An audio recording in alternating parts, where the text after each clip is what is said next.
Bien, ahora les invito a abrir sus Biblias al capítulo 2 de Timoteo. Timoteo capítulo 2.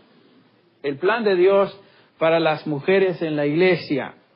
Una de las ventajas de enseñar expositivamente, en otras palabras, a través de un libro, es que nos vemos obligados a tocar cada tema que se encuentra en ese libro. No fue un diseño particular escoger este tema para predicarles a ustedes, hermanas de la congregación, sino que es algo que lo encontramos en el libro y como estamos estudiando 1 Timoteo, tenemos que cubrirlo. Dios habla al respecto, tenemos que prestar atención a lo que Él nos dice. El papel de la mujer en la iglesia es un tema que debemos discutir, ya que Dios lo ha revelado en su palabra. Y particularmente en esta porción que tenemos por delante, a la cual daré lectura, versículos del 9 al 15. Primera de Timoteo, capítulo 2, versículos del 9 al 15. Asimismo, las mujeres se atavíen de ropa decorosa, con pudor y modestia, no con peinado ostentoso, ni oro, ni perlas, ni vestidos costosos, sino con buenas obras, como corresponde a mujeres que profesan piedad. La mujer aprenda en silencio con toda sujeción, porque no permito a la mujer enseñar ni ejercer dominio sobre el hombre, sino estar en silencio. Porque Adán fue formado primero, después Eva, y Adán no fue engañado, sino que la mujer, siendo engañada, incurrió en transgresión, pero se salvará engendrando hijos si permanece en la fe, amor y santificación con modestia. Obviamente hay mucho material ahí. En esta mañana nos enfocaremos en el versículo 9 en particular. Es aparente para todos que el tema del papel de la mujer en la iglesia es algo que se ha convertido hoy en un punto controversial. La pregunta es ¿por qué? Por siglos este tema no era un punto controversial, pero hoy, específicamente en esta época, es algo controversial. Y sin duda yo creo que la razón de este debate sobre el papel de la mujer en la sociedad, en la familia y particularmente en la iglesia es el resultado del movimiento feminista moderno. El feminismo se ha infiltrado en la cultura de toda sociedad moderna, no solamente en Estados Unidos, y como siempre sucede, lo que afecta a la sociedad afecta a la iglesia. Lo que captura la atención de la sociedad de alguna manera se filtra dentro de la iglesia también. El papel de la mujer en la iglesia está siendo debatido hoy y desafortunadamente el debate ha abandonado las páginas de la Escritura para encontrar solución en otras fuentes. El concepto bíblico sobre el rol de la mujer está siendo reinterpretado culturalmente. El debate no está siendo guiado por la palabra de Dios, sino por nueva información, cuyo origen se encuentra en premisas y valores feministas del movimiento feminista. Autores cristianos y predicadores que se conocían o se distinguían por ser evangélicos o son evangélicos, de alguna manera están abandonando las doctrinas que antes creían y afirmaban por nuevas verdades en cuanto al papel de la mujer. Interesante cómo la moda afecta el vestido y cómo ciertas corrientes se ponen de moda y afectan también a la iglesia. Increíble. Estos individuos, muchos de estos líderes, autores y predicadores van a pasajes de la Escritura que hablan sobre el tema y nos dicen que tales pasajes ahora tienen que ser reinterpretados. Y en algunos casos ignorados completamente porque reflejan una influencia antifemenina del apóstol Pablo. O sea, dicen ellos que el apóstol Pablo era una persona con cierto concepto en contra de la mujer. Entonces hay que leer todo lo que él dice sobre la mujer a través de esos lentes. Hay que reinterpretar y a veces dejar a un lado. Otros dicen que estos pasajes fueron añadidos por editores y no reflejan la intención del escritor bíblico. Entonces, ¿cómo sabemos cuál es lo bíblico, cuál no lo es? ¿No es cierto? En la mayoría de los casos, la interpretación de estos pasajes, como el que acabamos de leer, es tan obvia que no nos deja mucha duda en cuanto a su significado. Es triste ver cómo la iglesia, que como ya vimos, debe ser, según Pablo, la columna y baluarte de la verdad, versículo 15 del capítulo 3 de esta misma epístola, está sucumbiendo ante la presión de la filosofía feminista. Ustedes escucharon al apóstol. Con toda claridad y sin temor expresa lo que Dios dice acerca de esto. El liderazgo de esta iglesia en Grace Community Church está comprometido con mantenernos íntegros en cuanto a lo que la palabra de Dios dice, y no vamos a caer víctimas de lo que está sucediendo en la sociedad que nos rodea. Sabemos que la palabra de Dios nos enseña que esta sociedad, esta cultura, este mundo está siendo controlado, dirigido por aquel que es llamado en 1 Juan 5:19 el maligno. Dice Juan, sabemos que todo el mundo está bajo el maligno. Y entonces esta sociedad está también bajo el archienemigo de Dios, Satanás, quien desea destruir el plan y diseño de Dios para su iglesia. Esto es lo triste, ¿no es cierto? Que la iglesia de repente comienza a adoptar los valores de la sociedad que la rodea.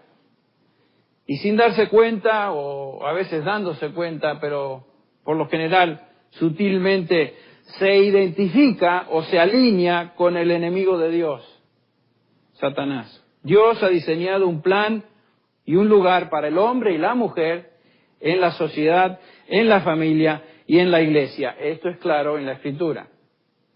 Entonces necesitamos regresar y afirmar lo que Dios ha dicho en su palabra. Y eso es lo que vamos a hacer a través de este estudio de los pasajes, de los versículos que leímos hace un instante. Y vamos a comparar este pasaje con otros pasajes paralelos en la Escritura, porque sabemos que un principio básico de la interpretación bíblica es que la Escritura siempre interpreta a la Escritura. ¿No es cierto? La Escritura no se contradice. En este pasaje de capítulo 2 de Timoteo vamos a encontrar 6 características con respecto a la mujer en la iglesia. La primera es su apariencia, su actitud, su testimonio, su papel, su diseño y su contribución. Esta mañana vamos a enfocarnos simplemente en los primeros 2, su apariencia y su actitud. Como ustedes recordarán, Timoteo había sido dejado como delegado apostólico en la iglesia de Éfeso para corregir ciertas cosas. El versículo 3 del capítulo 1 dice, como te rogué que te quedases en Éfeso, cuando fui a Macedonia, dice Pablo, para que mandases a algunos a no enseñar diferente doctrina, o que algunos enseñaran doctrinas extrañas. Falsa doctrina se había infiltrado en esta congregación, y como consecuencia, conducta impía se estaba manifestando en varias áreas. Hemos visto algunas de ellas. Pero una de estas áreas, es interesante, es el área que había sido afectada por la falsa doctrina, es la conducta de las mujeres en la iglesia. Lo podemos deducir por algunas exhortaciones que se encuentran en esta misma epístola. Por ejemplo, en el capítulo 5, versículo 5, dice Pablo, pero la que en verdad es viuda y se ha quedado sola, tiene puesta su esperanza en Dios y continúa en súplicas y oraciones noche y día. Pero la que se entrega a los placeres disolutos, aún viviendo, está muerta. Habla aquí de mujeres que se han entregado a sus pasiones físicas. El versículo 11 dice, pero rehúsa poner en la lista de las viudas, a viudas más jóvenes, porque cuando sienten deseos sensuales contrarios a Cristo se quieren casar. No está mal que se casen. Pablo dice que las viudas jóvenes se casen, es justamente lo que deben hacer. El punto es que no deberían poner en esa lista de viudas a jóvenes, porque de repente se olvidan de lo que se comprometieron a hacer y quieren casarse, es lo que dice Pablo, que no está mal, pero evitemos eso. Dice el versículo 12 que estas damas jóvenes, incurriendo así en condenación por haber abandonado su promesa anterior, dijeron, no, vamos a servir al Señor como viudas, y de repente, creo que no, mejor me caso. Bueno, es lo que está diciendo el apóstol. Además, dice el versículo 13, aprenden a estar ociosas, yendo de casa en casa, y no solo ociosas, sino también charlatanas y entremetidas, hablando de cosas que no son dignas. En un tono paralelo, en el capítulo en la segunda epístola, capítulo 3, versículo 6, dice, porque entre ellos están los que se meten en las casas y llevan cautivas a mujercillas cargadas de pecados, llevadas por diversas pasiones. Aparentemente algunas mujeres en la congregación de Éfeso estaban viviendo una vida enfocada en sí mismas y manifestando impureza en su conducta. Lo podemos deducir. Ahora, de regreso al capítulo 2 de 1 Timoteo. Pablo está hablando acerca de la adoración en la iglesia. Ustedes recuerdan, comenzamos a hablar de eso un par de semanas atrás. Y acaba de enseñarnos sobre la función de los hombres, que los hombres en particular tienen dentro de la congregación, de la asamblea. Y Pablo dice que esa función particular es de orar evangelísticamente. Y ahora Pablo dirige su atención a las mujeres, en el contexto de la adoración en la iglesia. ¿Y qué estaba pasando? Bueno, lo que notamos es que algunas mujeres venían al servicio de adoración presentándose y actuando de manera indecorosa, para resumir.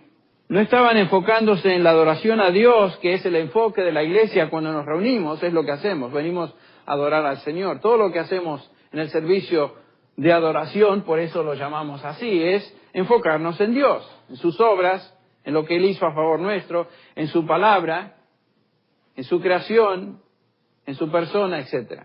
Aparentemente había mujeres que venían a la iglesia no con esa mentalidad, sino que venían a la iglesia para atraer atención sobre sí mismas. Ese es el punto. La adoración estaba siendo contaminada por mujeres que venían a hacer alarde de su vestimenta, de sus riquezas y mostrarse sexualmente atractivas a los varones de la congregación. Vamos a ver eso en un instante. Todo eso era contrario al propósito y espíritu de la adoración. Entonces veamos en primer lugar que Pablo se enfoca en la apariencia de la mujer.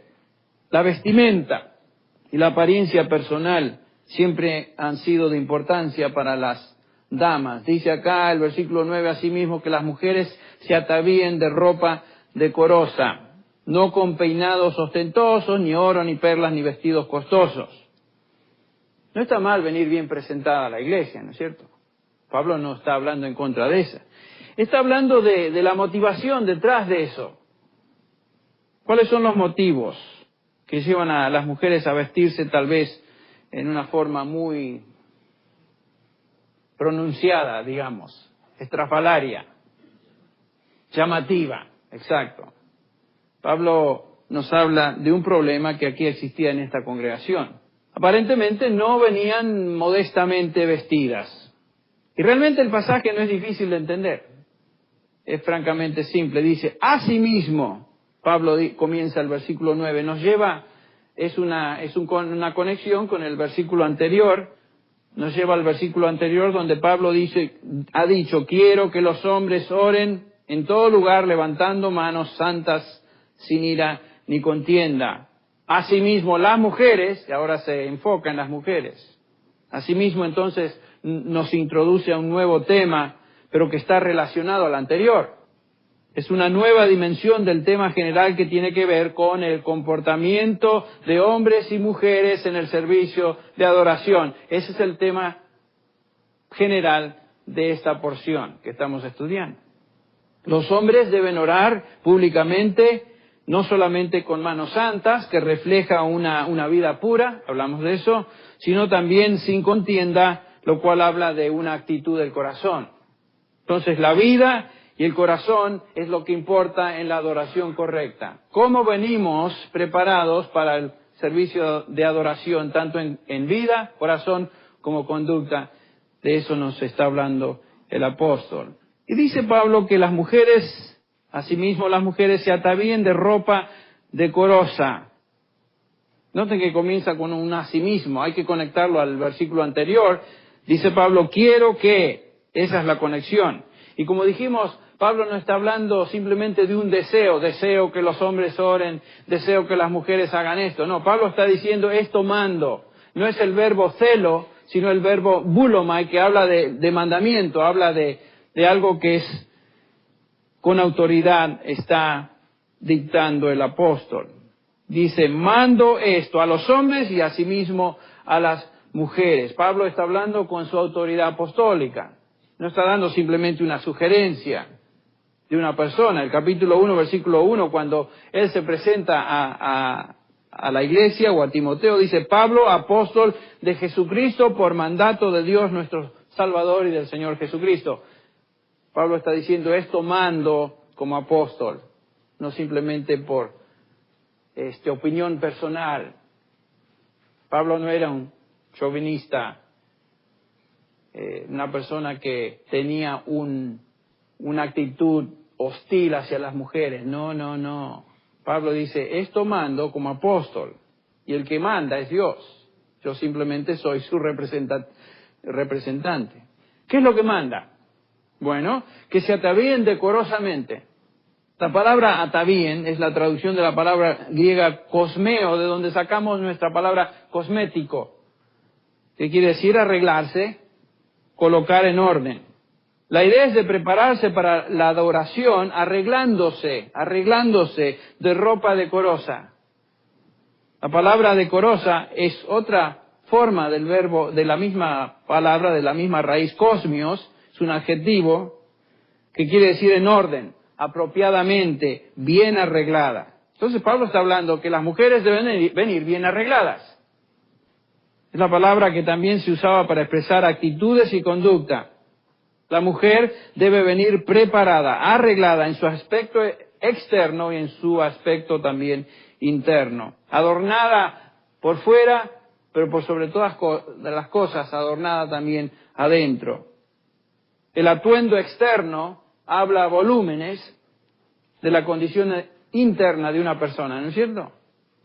Fíjense cómo se viste la gente nomás en la calle. Cuando uno ve cierta vestimenta, inmediatamente concluye: ajá, esta persona es de tal estilo, de tal tipo. Y es justamente lo que está diciendo el apóstol, que vengan vestidas, arregladas, ordenadas de forma decorosa. Cuando la mujer viene al servicio de adoración, ella debe venir lista, preparada para verse cara a cara con Dios. Esto involucra una actitud de corazón apropiada y un atuendo apropiado. Dice Pablo en el versículo 9 algo específico: no con peinado ostentoso, ni oro, ni perlas, ni vestidos costosos. Vamos a hablar de eso un instante. Esta es una exhortación muy, muy clara. Pablo no está diciendo, repito otra vez, que las mujeres vengan mal vestidas o desarregladas o totalmente informales, como si recién se levantaran de la cama, con los ruleros puestos, una bata y en alpargatas o sandalias. No está diciendo eso. Él acaba de decir que el atuendo debe ser decoroso, que incluye todo tipo de atuendo. El punto es que, de la exhortación, es que cuando vienen al servicio de adoración, Dios, es el enfoque, no ellas mismas. Aparentemente algunas mujeres venían ostentando vestidos, peinados, perlas, oro, y demostraban una preocupación desmedida en su apariencia externa. Había mujeres en ese día, como las hay hoy, que se preocupaban más en un despliegue elaborado de su belleza personal, adornos externos, aros, todo eso, peinados que atraer la atención, que en adorar a Dios. En algunos casos esta apariencia era para atraer sexualmente, como se mencionó, a los varones de la congregación, y su vestimenta y aspecto externo las delataba. Fíjense lo que un autor, Philo, filósofo judío del primer siglo, dice acerca de cierta vestimenta. Dice en su libro Los sacrificios de Caín y Abel, describe a una prostituta en esto.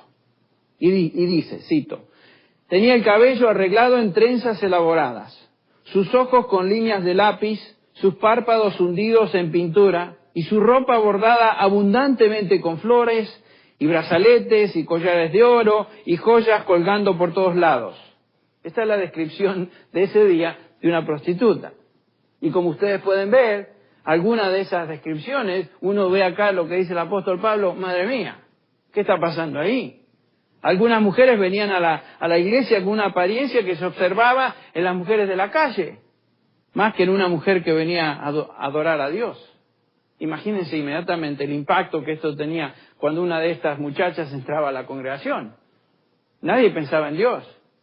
Los varones estarían turbados y las esposas de estos varones estarían molestas también. ¿No es cierto? Imagínense.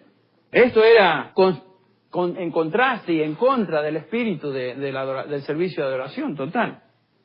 Y la iglesia en Éfeso, que tenía que ser un ejemplo, un testimonio de lo que es la piedad y la conducta piadosa, supuesto viviendo en una sociedad corrupta, estaba siendo contagiada por lo que afectaba a la sociedad. Diana de los Efesios era la diosa de la ciudad, ustedes recuerdan lo que eso significa. Las mujeres de aquel día, como las mujeres de hoy, estaban preocupadas con su adorno externo. Una cosa que también debemos entender, para ayudarnos a discernir lo que el apóstol dice, es que en esa época había extrema pobreza. Estamos hablando de las masas de la población. Una persona con dinero podía hacer una demostración o exhibir su posición económica con su vestimenta. Y los demás jamás podían siquiera igualar a esa persona. Si tenías dinero, entrabas demostrando lo que tenías. Y cuando Pablo habla de joyas y vestidos costosos, está hablando de la habilidad económica que la mayoría de las personas no podían alcanzar. Entonces, ven, lo que estaba detrás de ese despliegue, ¿qué era? La vanidad. Eran mujeres vanidosas. Hoy día realmente es difícil distinguir, ¿no es cierto?, entre joyas caras y baratas, entre vestidos caros y baratos. Yo no me doy cuenta. Yo no entiendo la diferencia entre un vestido que usted compra en Walmart y un vestido que a lo mejor compra en Nordstrom o Robinson May. Yo no me doy cuenta, a menos que tenga ahí alguna insignia que me diga que es una prenda cara. Yo no me doy cuenta. Por lo general, un vestido costoso, un vestido común de la época, costaba 800 denarios. Ya era caro. Un denario era el equivalente de una jornada de lo que un jornalero recibía por un día de trabajo. Y un vestido común costaba 800 denarios. Entonces, imagínense, las mujeres de aquel entonces no podían comprar varios vestidos. Tal vez recibían uno cuando se casaban, tal vez se compraban otro, qué sé yo, para alguna ocasión especial y algún otro cuando ya, qué sé yo. Lo que estamos diciendo es que era obvio que las mujeres no podían comprar vestimenta ni vestidos cuando se les antojaba. El costo era prohibitivo. Entonces una mujer tenía 2 o 3 vestidos en toda una vida. Igual que hoy, ¿no? Ahora, imagínese una persona que entraba ahí con un vestido caro. Eso era un vestido común. Un vestido caro costaba aproximadamente 7,000 denarios. Estamos hablando de 7,000 días de trabajo. Y se notaba. Se sabía que eso era un vestido caro. Entonces imagínense, alguien que entra ahí con un vestido caro, desploma a toda la congregación, porque nadie podía igualar ese tipo de vestimenta, de atuendo. Entonces el enfoque de la adoración se perdía, quedaba totalmente descarrilada, y en lugar de Dios ser el enfoque de adoración, la atención se ponía ahora en ciertas damas. Y imagínense el malestar que causaría entre los creyentes pobres, también, que era la mayoría. Entonces Pablo lidia con el problema de una apariencia indecorosa, primero confrontando el peinado elaborado y ostentoso y luego la vestimenta extrema de otras. El vestirse con atuendo tremendamente costoso, los peinados elaborados y el despliegue de joyas quitaba la atención debida del Señor en el servicio de adoración y no era apropiado para las mujeres en la iglesia. Violaba todo el espíritu de adoración. Este es un problema que ha afectado aparentemente a la iglesia a través de su historia. Crisóstomo, Juan Crisóstomo, estamos hablando del siglo IV, la era cristiana, uno de los padres de la iglesia, dice, en referencia a este pasaje que estamos estudiando, una exhortación a las mujeres, dice él, ¿qué? ¿Te acercas a adorar a Dios para orar con inmodestia? ¿Has venido a un banquete de baile? ¿A una fiesta de bodas? ¿A un carnaval? Hay tales cosas costosas, podrían haber sido apropiadas. Aquí ninguna de ellas es deseada. Debes venir a Dios a pedir perdón por tus pecados, a rogar por tus ofensas, rogándole al Señor y esperando que Él te sea propicio. Quita de ti esa hipocresía.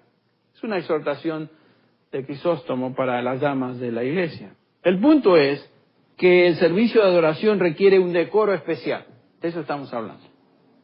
El servicio de adoración no es el lugar para atraer la atención personal.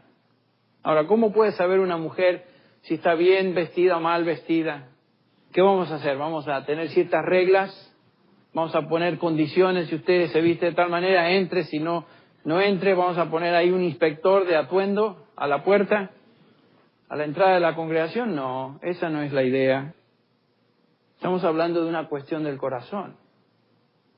Isaías, el Señor o Jehová le dice a Samuel, no mires a su apariencia ni a lo alto de su estatura, hablando de Saúl, ¿se acuerdan? Porque lo he desechado, pues Dios ve no como el hombre ve, pues el hombre mira la apariencia exterior, pero el Señor mira el corazón. Aplique lo que está diciendo el pasaje a lo que estamos diciendo. Para saber si estás vestida correctamente, revisa tu corazón. Es todo. ¿Cuál es la motivación de tu vestimenta, de tu apariencia? ¿Te vistes para demostrar gracia y belleza femenina? ¿Es tu intención demostrar devoción y respeto a tu esposo, si eres casada? ¿Es tu meta revelar un corazón humilde que alaba a Dios? ¿O es tu manera de vestir un medio que busca atención personal? O peor, un medio un medio sutil, que busca atraer las miradas masculinas. Una mujer que desea adorar a Dios va a poner mucho cuidado en su apariencia externa cuando viene a adorar, ¿no es cierto? Es obvio. La adoración es un tiempo para confesión de pecado, es un tiempo para demostrar contrición, es un tiempo para venir contrita, humillada, de pensar en Dios, su palabra, sus obras, sus mandamientos. Es un tiempo de reflexión. Entonces, eso definitivamente va a reflejarse en la forma en la cual una dama se viste. Lo cual nos lleva a un segundo punto en nuestra serie de 6. El primer punto sobre la adoración es que la mujer y su apariencia. Ahora veamos el segundo punto, es su actitud. Versículo 9.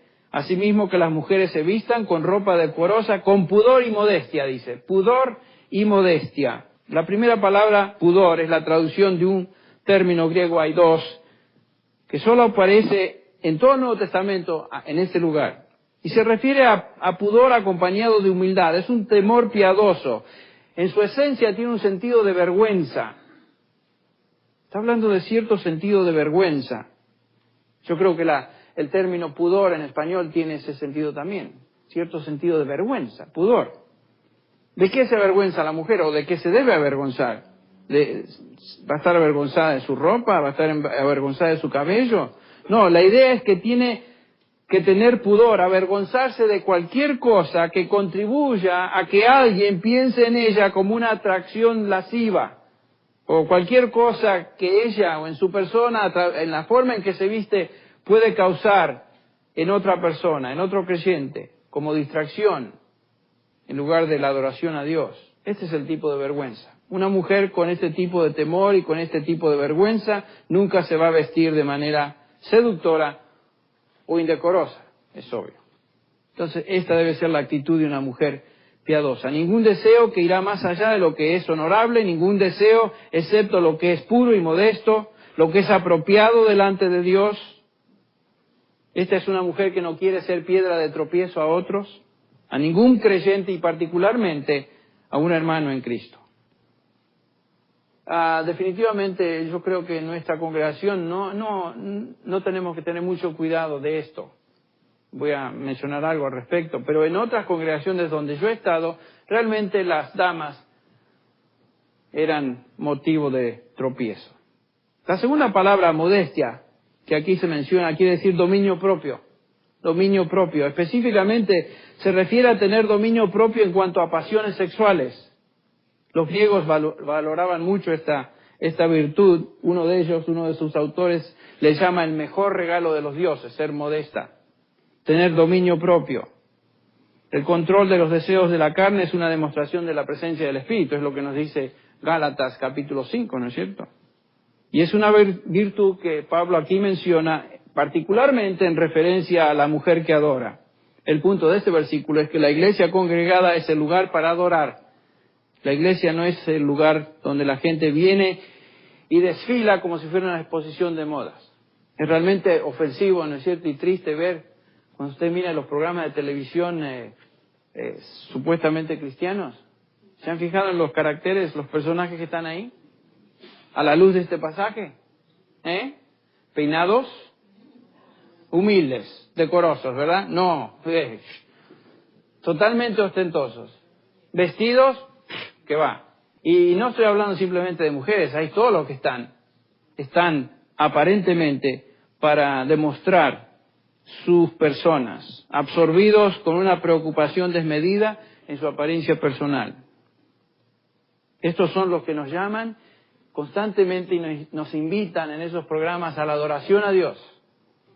¿La adoración a quién? Realmente, a la luz de este pasaje.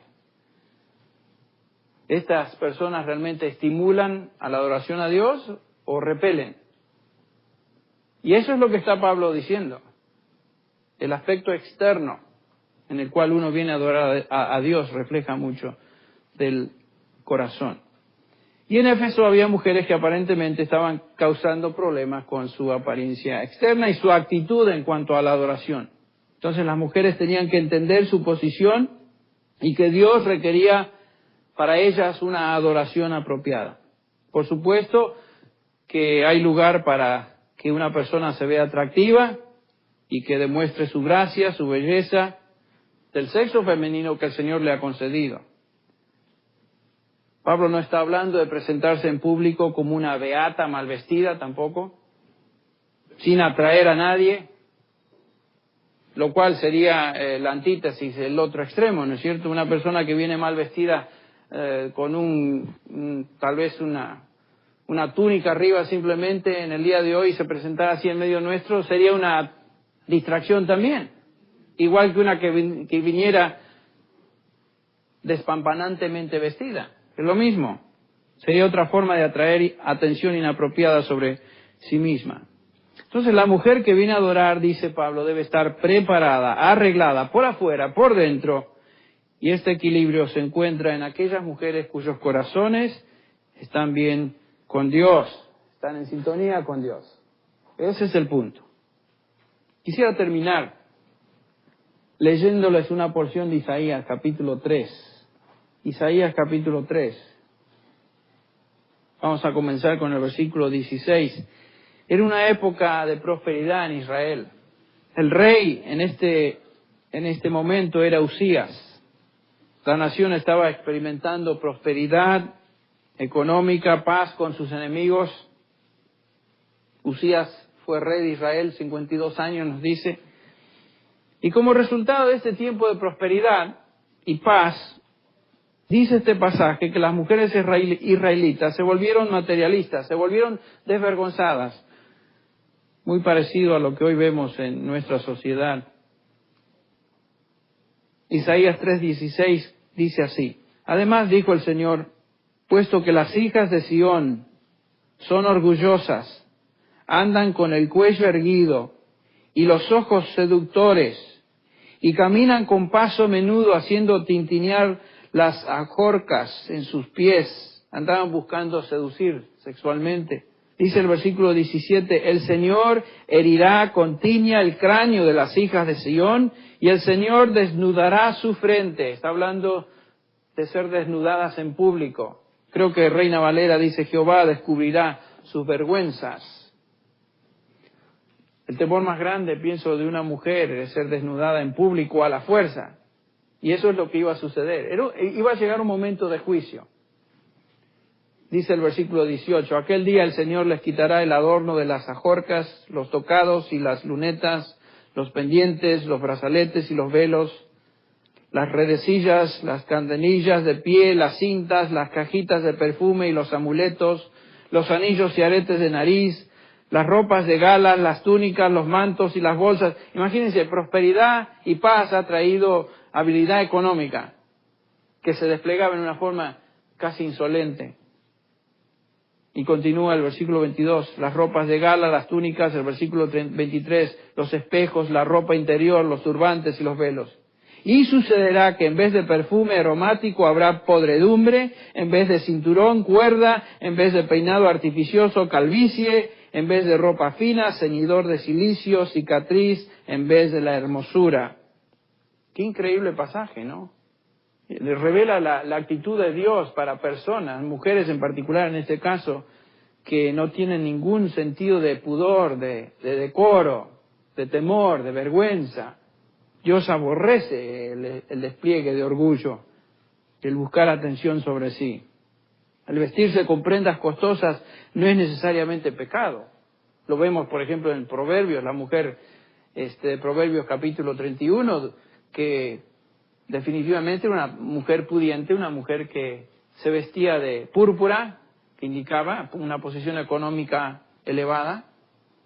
Dios no está en contra de vestirse bien. Y si usted tiene la habilidad de hacerlo, vestirse con vestidos caros. El punto es que cuando uno viene a la congregación, cuando uno viene a adorar, debe haber un atuendo apropiado. El lugar existe para vestidos costosos. Estuvimos celebrando hace unos días en la boda de los hijos de nuestros hermanos de Iribarra, y se veían lindas las damas con vestidos muy bonitos, el cortejo muy bien vestido, las damas. Hay el lugar apropiado para una novia y para su cortejo. Pero imagínense que se vinieran al culto de adoración así, ¿no? Uno diría, bueno, no es apropiado. El lugar existe para eso. Dios aborrece el despliegue desmedido de aquello que no es correcto en el servicio de adoración. Cuando la mujer viene a la congregación de los santos para adorar a Dios, ella debe venir arreglada y preparada para hacer justamente eso, adorar a Dios. Adorar a Dios solamente. Eso requiere modestia, buen gusto y un corazón humillado. Antes de concluir en oración, quiero decir que cuando estaba pensando a través de este pasaje, no me estaba dirigiendo o pensando particularmente en las damas de nuestra congregación, pero sí es un mensaje recordatorio y es un mensaje que no podemos evitar, como dije, porque se encuentra en la palabra de Dios.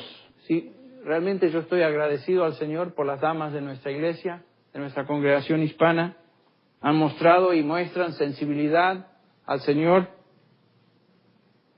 Alabo a Dios por la piedad y modestia que la mayoría de ustedes reflejan. Definitivamente se observa. Pero mientras estamos agradecidos, debemos también estar vigilantes, no sea que al pensar que estamos firmes, ¿qué pasa? Caigamos. Ese es el punto. Y esa es la razón por la cual estamos haciendo hincapié en estas verdades que el Señor subraya.